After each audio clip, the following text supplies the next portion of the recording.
আজকে তো 14 প্রদীপ জ্বালতে হয়, তো আমি 14টা প্রদীপ জ্বেলেছি। এবারে একে একে সব প্রথমে তুলসী তলায়, তারপরে বাড়ির চারিপাশে দিয়ে দেবো।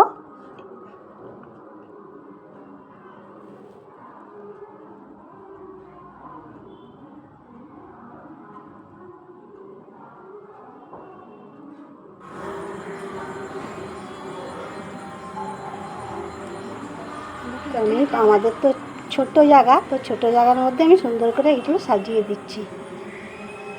তো সবার জন্য রইল শুভকামনা দেওয়ালির।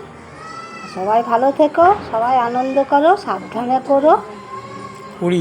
আনন্দটা আনন্দই রেখো, আনন্দটাকে নিরানন্দ কেউ করো না বাবা। তুমি সবাই ভালো থেকো। আমার ভিডিওটা এখানে আমি শেষ করি। Tata, bye bye. পরে দেখা হচ্ছে। আজকের মতন যাই।